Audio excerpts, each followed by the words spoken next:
So now that Season 2 is over and we are in the off-season, it is time to play some heroes I normally wouldn't pick in ranked, and especially Torbjorn.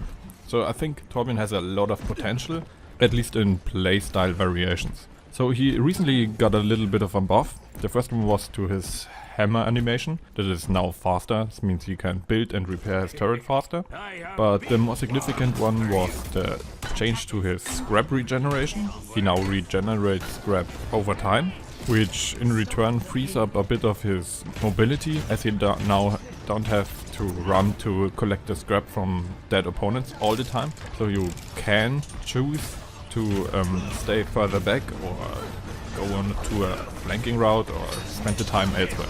But obviously collecting drop scrap is still a viable option and increases his armor output. But anyways, when we are looking at his playstyle, I think there are a lot of little things that could be improved to make him overall more flexible and more viable. But I don't really see much players using it, even at diamond level. I think there's just not enough experience in playing Torbjorn overall.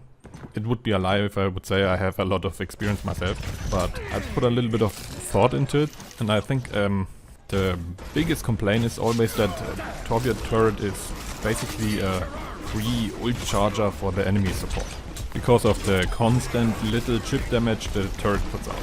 But I think this is mostly a case of misplacing the turret, where most players will, or most of what I see players do, is placing the turret in a way that it shoots as often as possible. It always tries to hit the enemy. They are trying to set it up in a way that it has a long range and not really covers a big area. But what I would suggest is putting the turret up more in a more closed, not really enclosed, but in an angle that the overall reach of the turret is smaller, but the opponents will have to commit into a certain area to get the turret damage in the first place.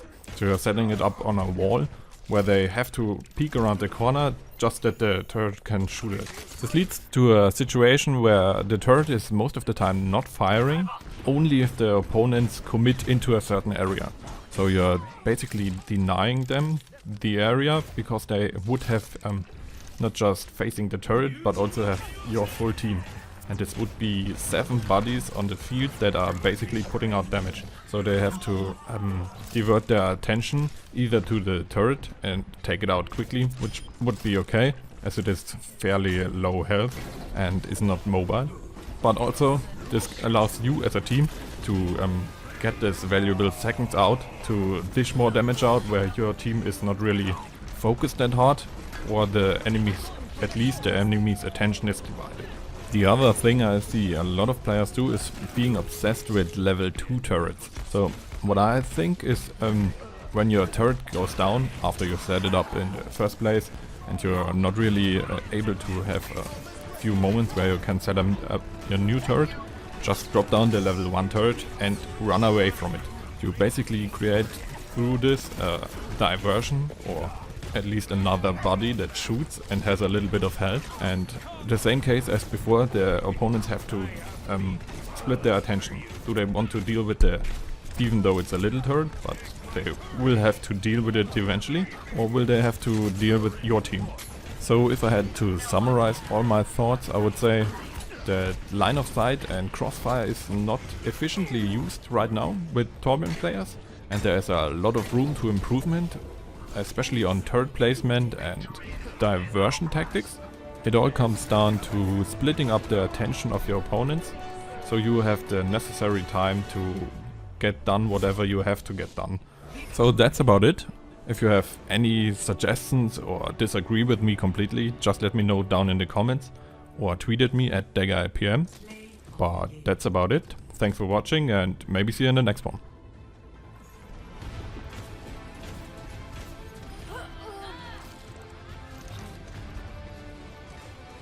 Огонь по готовности!